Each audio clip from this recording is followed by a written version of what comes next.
The Netflix receiver show is out. And did it just reveal a major weakness in the 49ers offense and Kyle Shanahan? We'll talk about it next.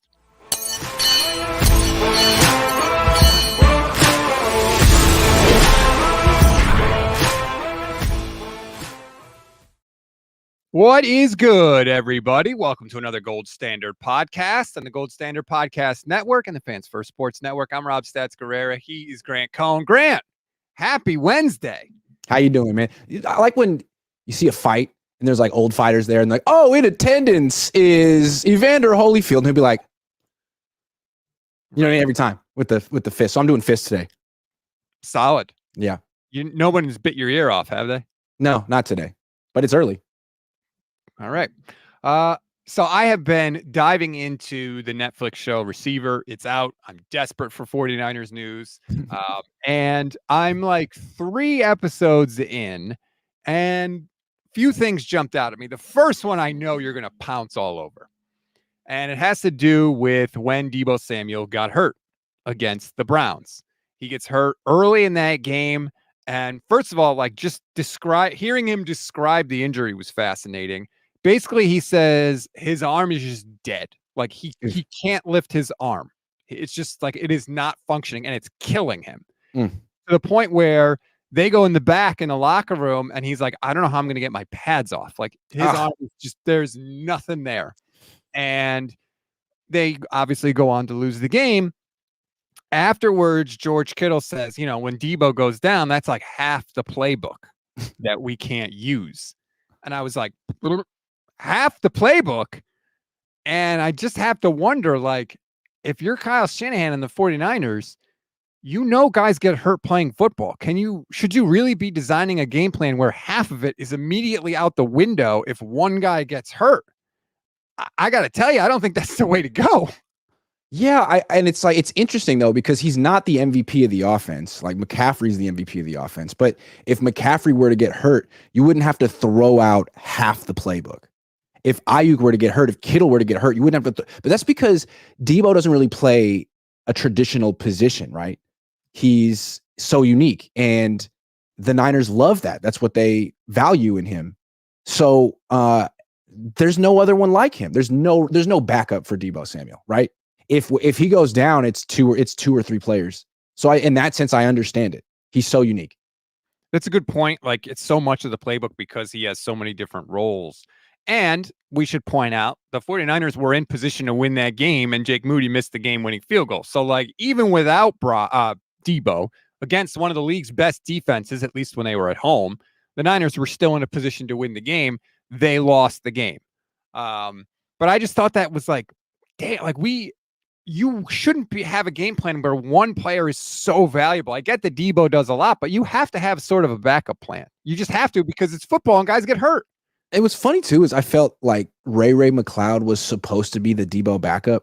And when they actually had the confidence to put him in that role and like give him an end around or some gadget play, I always felt he was really good at it. But it seemed like Kyle had no confidence and lost confidence as time went on in Ray McCloud.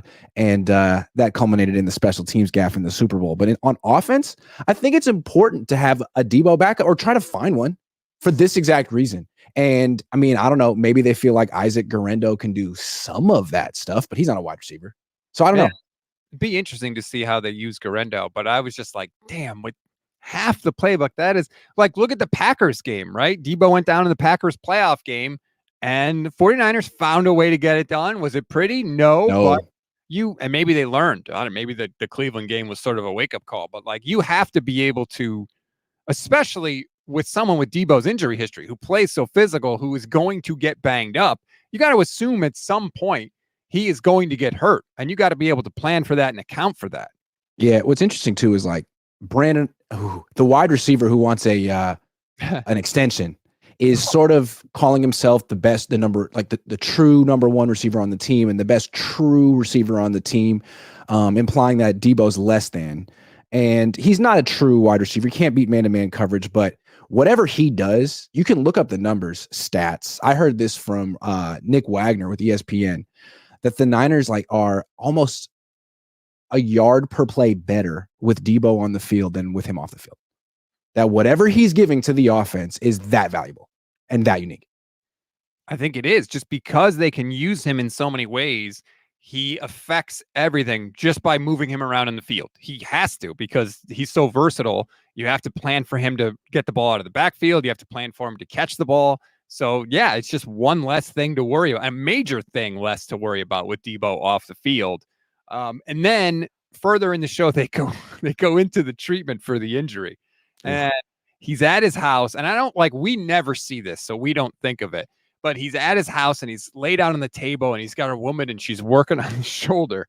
And she's kind of like pressing down, like right on the shoulder. And he's like, she says, on a level of 1 to 10, 10 being I just chopped off your arm, what's the level of pain? And Deebo goes, 10. And she goes, this is so good for you, though. And he just looks at her and he goes, is it? Can I say something about Deebo real quick? And I say this as someone with zero pain tolerance. I play golf and I didn't play contact sports like this. Of all the football players, he seems like he has a lower pain tolerance because there's moments where it's like, oh my God, Deebo just suffered a career-ending injury. Like he's down, and then he's back in like the next quarter. It's like, oh, cool, Deebo's back. He's a tough guy. I just feel like he gets a little like which I would too, but he's really tough. He comes back. There are some things though. I don't know. It's weird. Like if you stub your toe, you're like, oh my God, this is the worst pain ever. If you step on a Lego, it's so bad. But then it goes away completely in like 5 minutes and you're totally fine. But in that moment when it happens, you're like, this is the worst thing anyone has ever suffered. When you're watching this show, are you thinking like, this is why I didn't play football and why my kids won't play football? Like, are you kidding me? People don't realize how much of these players' lives are just pain, just straight up pain. Andrew Luck talked about it, how he felt like he was locked in this cycle of playing, getting hurt, rehabbing, and through all 2/3 of that is pain and just in it over and over. And just when you get healthy and just when that pain goes away, you get another injury and you got to go back out and do it. Like, I totally get why Andrew Luck was like, I'm out. Forget this. Yeah. That's why when people say like they love football, it's like, do you really? And if you do, like, man, you should play it because not that many people do, man. That's a rough one. Yeah, it's really, really bad. The other hilarious thing was when George Kittle got hit in the junk against the Vikings. He immediately yells at Harrison. What the heck's his name? The safety for the Vikings. I can't think of it. Harrison Smith. Dude, you hit me right in the junk, except he doesn't say junk. And then he proceeds to tell every single player on the 49ers sideline exactly where he got hurt, exactly why it hurt. It was just hilarious to see George, but that's George being George. He always has to like tell he something happens and he thinks it's funny and he tells it to every person one at a time. Like remember in the NFC Championship game, they came back and he was like, man, on the sideline, I said in the first half, they really had us. It's like you said that over and over and over and over again. He's funny. He's not that funny. It reminds me of my 4-year-old daughter who, if she gets a laugh, she'll keep saying the thing over and over and over. Like she doesn't get that, like the more times you say it, the less funny it is. Kind of reminds me of that. Something just popped into my head. I haven't watched this yet, but think about it, right? Like what has this offseason been dominated by? 49ers wise. The wide receiver, not named Deebo. Deebo's in a show called Receiver, okay? This is the Netflix show that like transcends certain players beyond just football player. Like now you're a character. Now you're a celebrity. And they go to the Niners and they go to Deebo and Kittle. Hilarious. You think BA didn't want to be on this show? I mean, he's got a TikTok. He's on the pivot. Like, I bet you that pissed him off too. Like, oh, I didn't make the cut. And so this has been the summer of BA, but now that's over and it's Deebo and Kittle time. I think it's very interesting. Well, if you remember the pivot, listen to Brandon Aiyuk on the pivot. I'm having fun. I felt like for the past 4 years, I kind of, took a back seat to this guy or whatever, and kind of just did what I had to do. And now I'm in a position that when I wake up in the morning, turn on the TV, they talking about me. I get on my phone, they talking about me. My mom calling me, they talking about me at work, whatever. So I'm enjoying it. I'm enjoying the process. I know at the end of the day, this is the time for me, this time period right now before the season starts. And to get paid and to maximize my value and continue to show who I am as a player. But right now, it's about one thing. So that's the most revealing part of that interview. Like, that is Brandon Aiyuk at 26 years old. That's him. He likes that people are talking about him. He likes the fame, and I get it. Like, he's never the first person you talk about with the 49ers. So that's why Netflix was like, yeah, we're going to go with Kittle and Deebo. Sorry, I mean, we don't really know you that well. You don't really talk very much. It's like, we don't need 3 49ers guys. Yeah. And so you're like the least interesting of them. Is he, though? Like, all of a sudden, he seems like the most interesting of them. But anyway, the fact that it pissed him off is kind of amusing to me. Like, let it fuel you, BA. He's not interesting. He's not. Like, he's not. He's the youngest. Good. He's kind of the most shallow at this time, maybe the least mature, which is fine. He's the youngest. But yeah, I'd rather watch Deebo and Kittle. Sorry. And now all we're talking about is Deebo and Kittle all over again. But I think that's why he's posting Commanders, like a practice shot picture of the Commander. Like, he likes it. He likes the juice, which, whatever, man, do you. I get that he hasn't gotten the attention of the other 49ers, and he hasn't. And hopefully, he'll get this. He's like in a boy band, right? Boy bands are always 4 guys. And he's like the least famous of the guys. And he's not Justin Timberlake or JC Chazé. He's someone else, although there were 5 in NSYNC. But anyway, I'm thinking 98 Degrees. And he wants to go solo. And everyone's like, you sure about that? You sure about that? Is that what you want? You want to go to Washington and sell no copies of your album? Go triple aluminum in Washington? Is that what you want to do? Washington, where everyone's career has thrived, the second they got there. You really want to sign with that label? Go ahead. But look, this could just be a thing where he's enjoying getting talked about. He likes having his name in the news. Eventually, he knew receiver was coming on in the end of the off season and wanted to preempt that because it's Deebo time now. And he could get his deal and all could be well. Like, it doesn't mean it's the end of days here. But yeah, he flat out said he likes being in the news. He likes being talked about. And also, it's like, you play for the 49ers. You saw Deebo's process, Kittle's process. Like, the Niners finalize these things in August or September. Why are you really that upset that it's not done in April or May? Like, you knew what's going to happen. Deebo called you and told you what's going to happen. You've seen it. We know it. And then you sit on the pivot and you're like, man, I love this. I'm having a great time. It's like, I thought you were upset. What are you talking about? This is a comment. Eric in the chat says, I like my football players be boring and fall on fumbles. I don't need comedy when there's loose footballs rolling around. Yeah, that's not funny. The fumble that's not funny. The ball was behind George Kittle. If George Kittle says nothing to the defender, he still doesn't get that fumble. He can't see it. He doesn't know that the ball is. He could have blocked the defender instead of standing up and thinking the play was over. I mean, Jesus, what are we doing? I'm not saying I would have done better, but like, there's a reason why they say like play to the whistle and all that stuff. And like, George knows better. He's that guy who plays to the whistle. Right. That's why everyone was like, huh? I think Super Bowl. People are just acting, but that's who George is. It's the same guy. He does play to the whistle. He thought the play was over. The ball was to his back. The defender is going to see the football before George Kittle. Even if George Kittle is blocking him, he's still not going to know that the football is there. Like, all right. Well, he's never going to live that down, but you can help. You can help the PR spin. Like, that was bad. Super Bowl, you lost. Moments like that, man. What's he supposed to do? It's almost worse than the fumble because it's like fumbles happen. You understand, like you can't be a running back and never fumble, but you can be a tight end and never say hi, George, to another player before the whistle has blown. Like, you can do that. That's within your power for sure. So you just want him to say, if he doesn't say hi, George, you're totally fine with it? It'd be better if you like kept blocking. I mean, and it's like, I know he can. I know he has. He's a great player. Like that. What a weird time and place to do that thing. Didn't work out. That is ridiculous to blame George Kittle in that spot. It makes no sense to me. Like, I get we're mad that we didn't get the fumble. Well, blaming is sort of like a heavy-handed verb to choose right there. I just said like he shouldn't have said hi, George, in that moment, and it didn't help. And it was a bad moment, and everyone knows it, and he's never going to live it down. What did it hurt? It didn't help the process. He could have blocked the guy who covered the fumbles, period. There are other, he still doesn't get the fumble back. Karlaftis got the ball. George was supposed to block him. Instead, he saluted him. He said hello, which was nice. I mean, it's very polite. to acknowledge someone like that. But he didn't know the ball was fumbled, though. That's the point. well, that's why you play to the whistle. I mean, that's why you don't do that. He was between his man and where he thought the ball was. Well, if you thought that was cute and innocuous, then that's cool. I'm not going to change your mind. We don't have to debate that play anymore. That was months ago. I think most people feel it was bad, but we don't have to take a poll. I think we don't have to win this one. Most people are being irrational, is what I would say. Well, you are.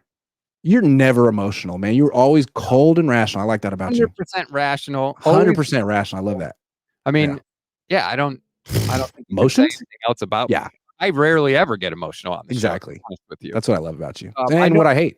Some people are complaining that I'm spoiling the show for you of receiver. I apologize, but I just spoiler. Deebo gets hurt against the Browns, leaves the game. Crazy. It's amazing. I have observations. That's all. At one point, Brock turns to Deebo after Deebo breaks. There's that play against the Giants where he breaks like 4 tackles, and he's sitting next to Brock on the bench. And Brock just looks at him and he's like, "Dude, how do you do that?" He goes, he actually says, "This isn't high school." And dudes are bouncing off of you, and Deebo's like, It's always been that way. That's the thing with Deebo. I've never seen a player, a wide receiver, whom defensive backs just do not want to tackle. Like, there's no defensive back who's like, "Oh yeah, 1-on-1, me and Deebo in the open field, I got him." Like, no, you're terrified. Terrified. The weird thing for me is like the Niners are full of people who look at each other and they're like, "How do you do that?" Remember when Bosa was in the locker room talking with Brock Purdy and he's like, "How are you doing this?" And Brock Purdy's like, "Hey, I think I can be better." It's weird to me that the Niners have all these guys where other players on the team who are, at their level in the NFL are looking at them and they're like, "How the hell did you do that?" Kind of surprised me. Have I told you a story before? I was sitting next to Tom Rathman, in the press box when the Niners were playing the Cowboys in the playoffs at home a couple years ago. And I just got to hear his stream of consciousness. And anytime Deebo got the ball, he was just like, "Wow, he's so good. He's like Hercules out there." I'm like, man, if Tom Rathman is has that kind of reaction to any professional player, I gotta take that, that's serious. I mean, he played, he knows, and he was that guy. He was freaking Hercules out there at one time. So yeah, Deebo is that guy. He was a beast. And not only that, he coached on the 49ers forever after that too. So he's seen some dudes in his time in football, and Deebo still makes Frank Gore. Yeah. Still makes you kind of stand up and be like, "Holy hell, I can't believe this." The other thing he also got me too. He was like, "Hey, I know you. When I stopped coaching here and they gave the job to Bobby Turner, you wrote that that was a good move because I don't know zone blocking. You said that."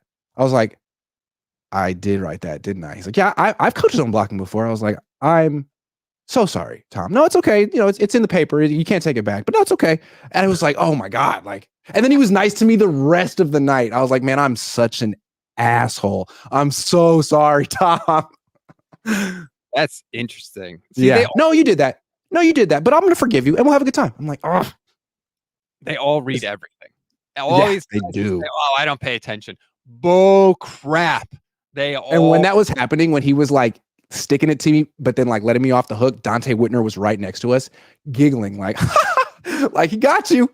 And you're freaking embarrassed, aren't you? Yes, I'm freaking embarrassed. Yes. Sorry, Tom. So then, okay, I have to ask, what made you write that about Rathman? Because I had to write an article that day and it seemed like a good line. And I knew that Bobby Turner was the outside zone OG. And I know that Rathman had done, there wasn't much out zone blocking when he was a player, and Harbaugh didn't do a lot of that either, but he reminded me that there were other coaches that he coached for. And he was like, "I'm well-versed in zone blocking." And I was like, yeah, that makes sense. You're a running back coach in the NFL. I don't know why I thought you didn't know about that. So I must have wrote that in 2017. You can probably find it online. Considering Tom Rathman and his history, that's probably you got off easy. That's the nicest thing he could have done to you. He was a complete gentleman about it, but he wanted me to know that he knew, which was so gangster. "Hey, remember that thing you wrote about me 7 years ago?" "Yeah, I didn't fucking forget, but it's cool. It's cool. We're good." I was like, oh, damn. Yeah. That was the first interaction you'd ever had with him? No, I'd like interviewed him when I was in my mid-20s when he was the running back coach. I remember interviewing him about blitz pickups one time, like who was supposed to kind of stuff that happened in the Super Bowl. But anyway, that was just him. I don't know, was he might have been working for NBC that day. He had a seat in the press box and it was cool. I've also sat next to Patrick Willis. He might have been next to me that might have been the same game. He's very interesting. And then Dante Whitner has a ton to say. You hear it. You hear him on television. He's a good analyst. Yeah, I wish he was still at NBCSN, actually. Yeah. He's gone. What is he doing now? Big Ten? I don't know. They had Staley and Hittner at one point. Like, damn. How do you lose Staley? Staley would be. Joe didn't want to do it anymore. Oh. Yeah, he has a lot of money. He doesn't have to do it. And it's a lot of work. I think he's eventually going to get into like coaching or that side of it. I think that's what he wants to do, but he didn't want to do it. And you can't work full time for NBC Sports Bay Area and not live in the Bay Area. Like, he lives in San Diego and loves it. So how could you not? Does anyone live in San Diego and not love it? Are there people in San Diego like, I got to get out of here. This perfect weather every day is killing me. No, people love it. That's why they go. No, exactly. The other thing that surprised me is there are like separate specific sit downs with Brock and Kyle, and Brock I don't think cares, but like Kyle hates the media. He hates doing it. He has talked about how much they would never want to do Hard Knocks, how like they are not interested in any way, shape, form, or fashion. So to see, I don't know how the hell they got Kyle to do it, but like there aren't a lot of them, to be fair. Maybe he only did one and they're showing bits and pieces, but like there are separate sit down interviews where he's like in one of the rooms at the Niners facility just talking to the Netflix crew. That's really interesting. I mean, seems like Deebo would be down to do Hard Knocks. Seems like Kittle would be down to do Hard Knocks. Seems like the wide receiver number 11 would be down. Christian McCaffrey probably wouldn't be opposed. I mean, this Niners team isn't exactly shy. You know, it's Kyle who seems opposed. And why? I wonder, like, what is it? Get inside the mind of Kyle right now. What's so bad about it? Why is he not into it? Because I think he just hates the media. He hates the cameras. He wants people focused on football rather than focused on talking to whoever might happen to be in the facility that day. That's true. That's true. It's not like he's very loquacious or charismatic. It's not like being on Hard Knocks would do much for him. John B says, win a Super Bowl and you can join Oprah for all he cares. I don't think Oprah has a show anymore, does she? It's kind of a dated reference, but anyway. I think that Kyle doesn't like the media because he says what he says to get through it.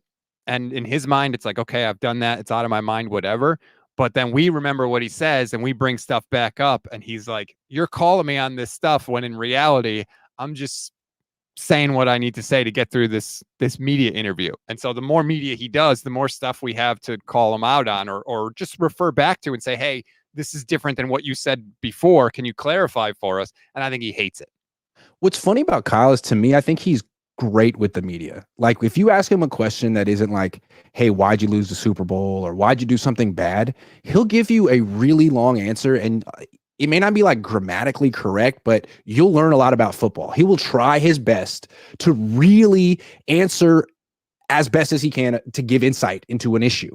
I appreciate that. Harbaugh, when he was a coach, every answer was like, screw you. Figure it out. And it was funny, but at the same time, it wasn't helpful. Kyle is helpful. He just, I mean, I don't think it's ever going to happen for him, but he would become much more endearing if he could just sort of like brush off critical questions with some charm, the way most coaches can, you know? He doesn't like when you question him or question his decision-making. That's when he really gets prickly. If you're just asking about football, you're kind of, in a way, like acknowledging his superior football. Correct. Which, to be clear, he has forgotten more about football than I will ever know in 3 lifetimes. I mean, he has literally grown up in the game. But even if, I think that's where most coaches go off the rails a little bit. I don't think they realize that. Now, there are some fans that think they know better. But I think for the most part, fans just want to understand. They want to understand why you've done the things you've done. They want to understand, have you considered other options that might seem obvious to us? And if so, and you haven't gone with those, tell us why. At least explain what you're thinking. And I think a lot of coaches, and I think Kyle is like this, takes that as criticism or feels, criticized or attacked. And so they get prickly, they get snarky. And it really, I think for most people, it's like, hey, we just want to understand why you did what you did or didn't do. Yeah, but there's more. I mean, he likes to be in the position where he's teaching, where he knows more and you're interested and, hey, what did you see? And to explain this. And he's very generous in that sense. But that's not the only role of the media. Like, people, it. Journalists who only ask those kind of questions eventually annoy you, Rob. And they annoy me too. It's like, you're not just here to be a stenographer and chant and chronicle history. You also have to keep them accountable, even though you don't know as much about this subject as they do. It's your job to do enough homework and learn enough that you can ask the pertinent questions. And it's not always, well, what'd you see from your quarterback today? Tell us about Brock at his first mini camp prep. Like, you sometimes have to have the courage to ask a question he doesn't like. And you know what those questions are. And too often they don't get asked. Like, I'm still amazed to this day, not a single person has asked whether or not the veterans asked him to take Trey Lance off the field. Like, that has never been asked. That is a massive, massive story. No, we're never going to ask him about it. Yeah. Yeah. They and all it's like the way Kyle acts is like, if I answer the questions I like a certain way, bunch of information, smile, and I answer the questions I don't like a certain way, bite your head off. 9 out of 10 journalists won't do this one anymore because they don't want the smoke. Only one who will is Crazy Grant. I don't know what his problem is. He's nuts. What is his deal? But everyone else, I mean, yeah, they're freaking, I know what they're going to do. I don't like when you know what the questions are going to be or what the response to a 49ers decision is going to be before it even happens. That is not journalism to me. That is not helping me as a fan. It's just not.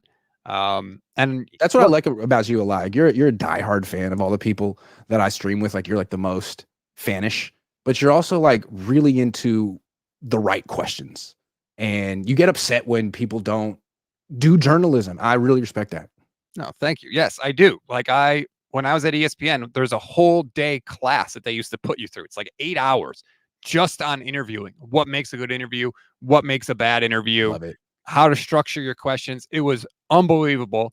And I got to tell you. Yeah, that's the thing about you too. Like, you're the biggest fan, but you've been in the industry for a long time. You're a pro. Yeah. I mean, I'm not blow my own horn, but I've been in the friggin' industry for 15 years, like from all aspects of it, behind the scenes, now in front of the camera. Like, so I do have an opinion on how the job should be done. Yeah. And I try. One thing you can't get down though is a stand for your microphone that does it jiggle around every 15 seconds. You know what it is? It's like your seat in your car. If somebody moves your seat in your car and then you feel like you can never get it back to how you had, that's exactly how I am with the microphone. Constantly. I want to just like cut up all the times you do it and just have like a rapid fire. Yep. It kills me. Sorry. It's also it's a thing. Like, it's a thing. Yeah. It's a thing. Yeah, definitely. But yeah, no, I do think that for the most part, people are not good at asking questions. And I don't think they realize how much the way they ask a question influences how that question is going to be answered. Correct. Yeah, there's a lot of bad questions. People say there's no bad questions.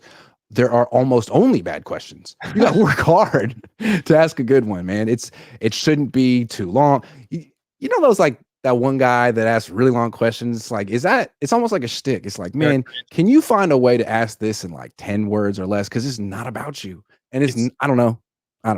That's how I feel. Infuriating. Because come on, man. When the question starts, I don't think Eric knows where the question's going to end. I think he talks his way into an eventual question. I think he knows exactly where he's going. It just feels like a shtick. Like, this is how I do it. It's like, nah.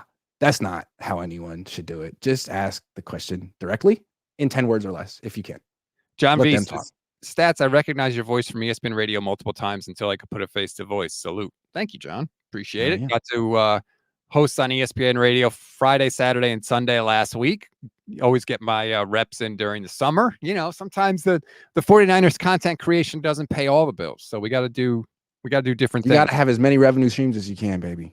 There you go. I got to get that passive income. That's what you know what I just realized? I have a lot of baseball cards just chilling at my dad's house in my old just like 25-year-old baseball cards. And I'm like thinking, hey, maybe I got a social media following. Maybe someone wants some Bonds cards or some Sosas. Probably not Sosa at this point, but there's some McGuire's, maybe not McGuire's either at this point. A lot of those guys are disgraced, but we'll see what I got.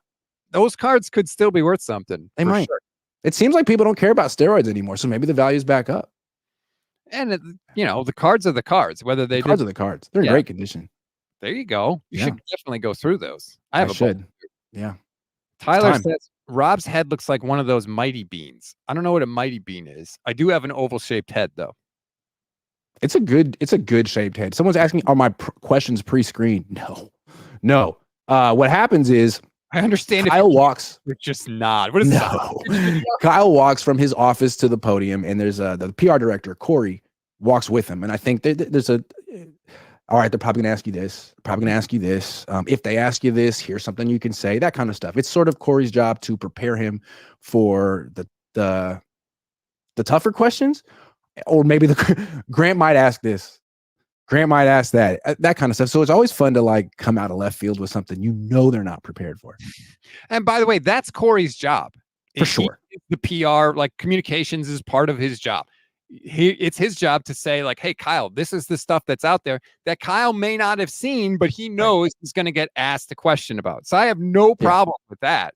Yeah, like Brandon Aiyuk posted something on TikTok. You may not know it, but they do, and they're going to ask you. So here's what you can say, as opposed to being like, I don't know.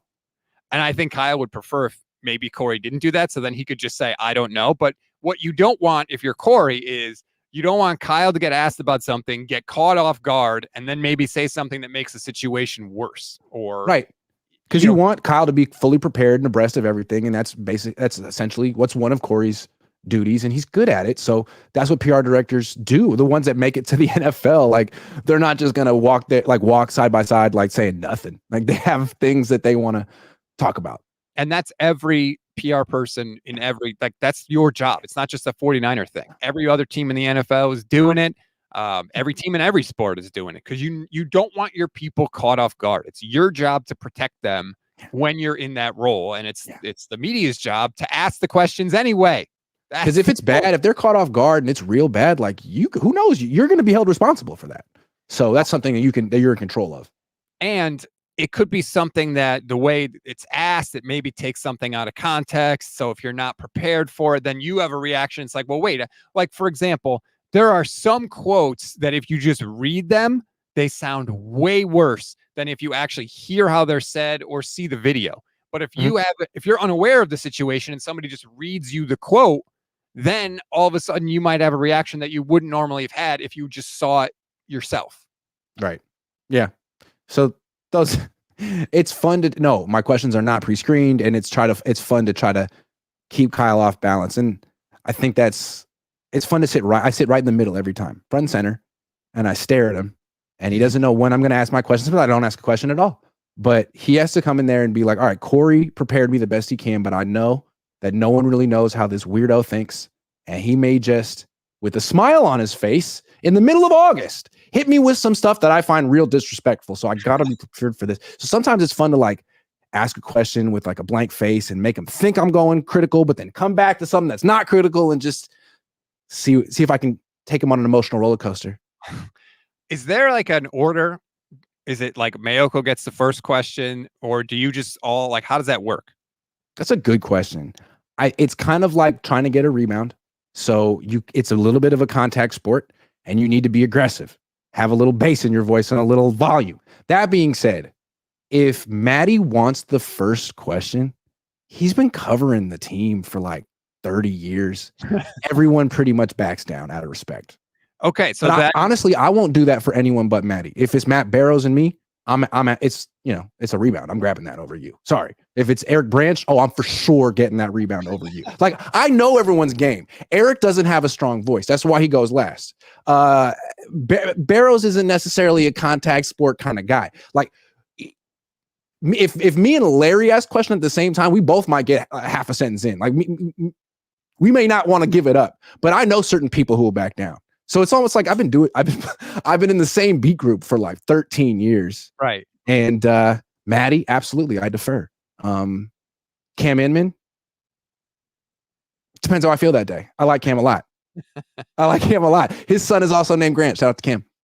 So the thing with Mayoko though, is that something that like is discussed, or is it just kind of understood that he's sort of the senior guy because he's been there the longest? Everyone on the beat treats Mayoko with ultimate respect. So if someone were to talk over Mayoko, it would be an outsider who didn't know, and everyone would be like, really? Excuse me. Like, you should know this beat well enough to know who he is and to know that he's the OG. He gets the first question if he wants it. He does. Would Matt ever turn at that person and be like, dude? No, and that's why everyone loves Matt, because he's not that kind of guy at all. So he doesn't ask for it. We give it to him. I was not, I don't want to say caught off guard. I was frustrated, let's say, at the Super Bowl when we were all at the media sessions.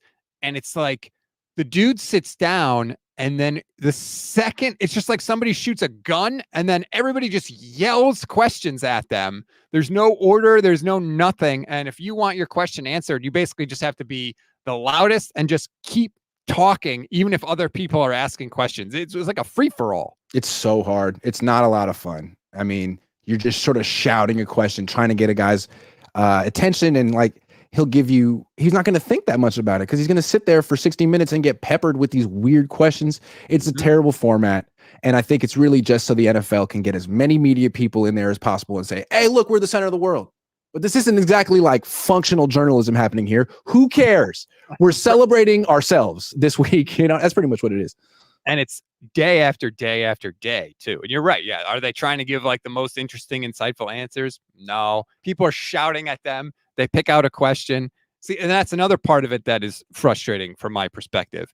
If multiple people are yelling questions, the player is not going to pick the hardest question to answer or the question that might provide the most insightful answer. They're going to do the opposite. They're going to pick the easiest question to answer so they could move things along and get the hell out of there. And on day 4 of the media sessions at the Super Bowl, that's where they are by that point. And you were there, like the way the questions are asked and the way each team is treated in the lead up to the Super Bowl, it's like both teams have already won.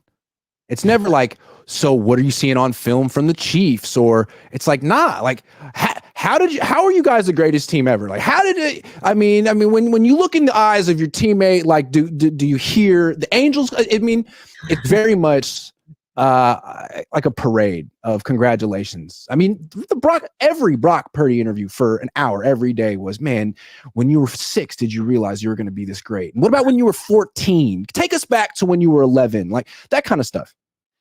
It got to the point where I wouldn't even try to get Brock's podium because there were so many people around it. And I was like, let me try and go to Juwan Jennings or Juice or somebody, because there were fewer people. So you might actually get a real question and interaction. And like, let's say you just go to Purdy for 10 minutes and record the whole thing and then watch it back. It's the worst 10 minutes you've ever seen. I mean, there's no actual like flow. There's just a bunch of disjointed questions that have nothing to do with anything. Half of them are legitimately stupid. About like questions at the Super Bowl. Like, if you could guarantee that you're going to win the Super Bowl if you get a tattoo of Brock Purdy, his face on your ass, would you do it? And if players are like, oh, okay. How big is the tattoo though? Like, they'll actually take those questions seriously. Yeah, I'll do it. And people are like, oh, that's a good answer. That's a team. That's a winner right there. Because then it's tap, tap, tap, tap. George Kittle says he would get a tattoo of Brock Purdy on his ass to win a Super Bowl. That's all that is. Pretty much. So anyway, yeah, that was always Aaron Banks said he would do it. I was there. He said he would do it. That'd be a big tattoo. He wanted to know how big the tattoo had to be first. I thought that was such a fair follow-up. I would need to know that. He has his limits, apparently. Like, he wants to win a Super Bowl, but yeah. Are we talking like a quarter or what? Right. The full cheek? Because if it's a full cheek, that's just weird. But a quarter, I mean, you could explain that to your significant other. Like, this was for the Super Bowl. They're like, oh, for sure. That's your quarterback. But eventually it gets nothing, so big. Nothing weird about that. You don't want a giant one, because then he's like, look, we were already winning for 3 quarters anyway. Maybe I'll just roll the dice and see if we could finish off that quarter. Also, it's like, Purdy's under center. He's got Banks right to his left. He's like looking at tattoo of his own face on that cheek. It's like, man, it's weird. That would be weird. Anyway, so that was the stuff I noticed from the Netflix receiver series. I haven't finished it. I'm only like 3 episodes in.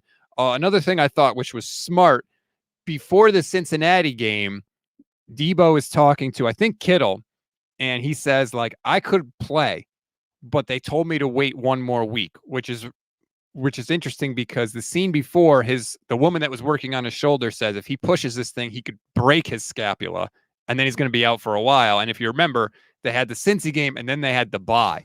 So the Niners made him wait an extra week, so he essentially got 3 more weeks off without any more injury to the shoulder. And he, I think it helped him throughout the rest of the year. So I thought that was actually smart by the 49ers. That's funny, though. I feel like the Niners kind of are interesting. They'll be like, hey, Deebo, take your time. Take another week. We need you. But then when it's time to renegotiate a contract or sign an extension, they're like, you missed 4 games in 2023. What the hell was that? And that's what they did to Aiyuk too. It's like, look, Brandon, we know you're great, but if you could just be okay with sort of spreading the wealth around and blocking, that would be great. And he's like, all right, I'm buying in. And then it's time to negotiate. It's like, dude, you got 75 passes last year? Are you kidding? Yeah, and that's why they are so annoyed and frustrated, because it's two different aspects of the team. Like, the team during the season is trying to make the best decisions for the team and for the player. Like, they're all in, but the contract negotiators are separate. They are just there to use anything they can against you to pay you less. But I understand why, from the player's standpoint, it's like, you told me to sit out another game, or you designed the game plan to use me as a decoy, or whatever it is, and now you're throwing it back in my face. So I totally get the frustration. And I love how Kyle is able to like convince us and the players that he's just on the coaching side and he has nothing to do with financial front office decisions, because once players start to think that he's on that side too, he's going to be in trouble. So he needs to make sure that he's the player guy. Just a coach, want you to get paid. I don't understand what Parag's doing, man. I wish I had more power. My hands are tied here in the Niners. I really don't have. I just coach the team, man. You know me. Which, I mean, everybody knows is a lie. When Trent was going to go to the Chiefs, he called Kyle. Yeah. The reason he called Kyle is, hey, I'm breaking the fourth wall. I know you run the team. I want to be here longer. Make it happen. You're not calling the guy that you don't think can get anything done. You're calling the guy you think calls the shots. Yeah. Remember when Jimmy Ward got benched? He went to D'Amico's like, should I even talk to you or should I go to Kyle? D'Amico's like, yeah, Kyle for sure. And what did Kyle say? Do this or you're going to be benched. And I love Jimmy Ward. Such a baller. He's like, cool, bench me. You explained to Jade why you have $10 million on the bench and I'm just playing. I love special teams. I freaking love special teams. I'll be the best. I love Jimmy Ward with such a passion, great guy, and a strong dude. Like, do it, man. That's an empty threat. Go ahead, do it. Kyle's like, whoa, buddy. Wait a second. I was trying to make a point. Yeah, you were. But what ended up happening? He played nickel. So, and then he got paid by D'Amico. D'Amico's like, shut up. I will sign you next year. Shut up. Okay, I got you. Well, I think D'Amico was smart, right? He used that to his advantage. Yeah. Yeah, bench him, Kyle. Yeah.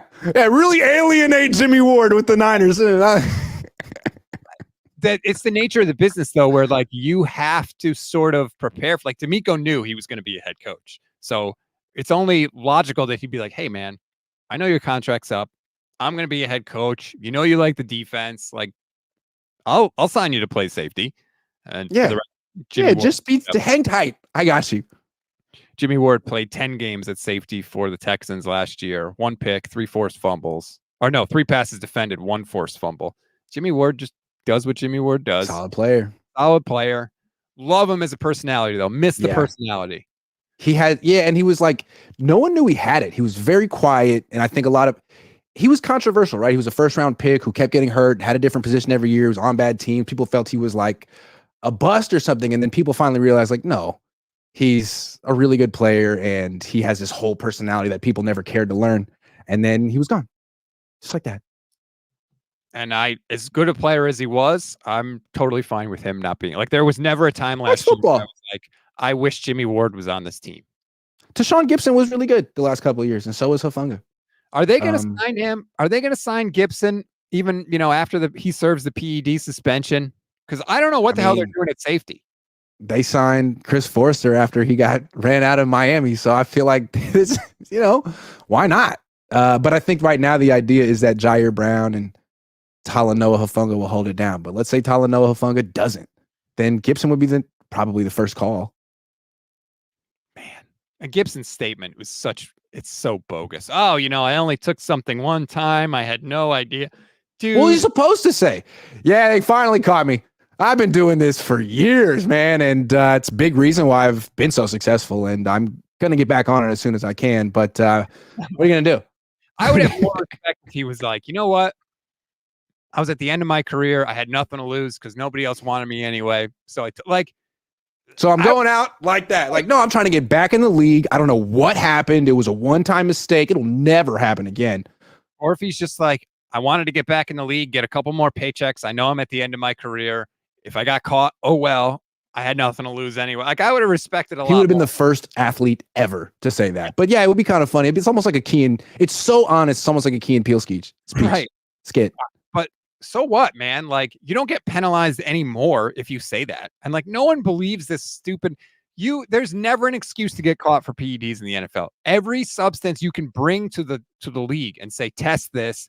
Does it have anything in it that's illegal? And they will do it before you ever put it into your body. So there's no excuse like, oh, I had no idea that it contained it. Doesn't matter, dude. Like, you can avoid this.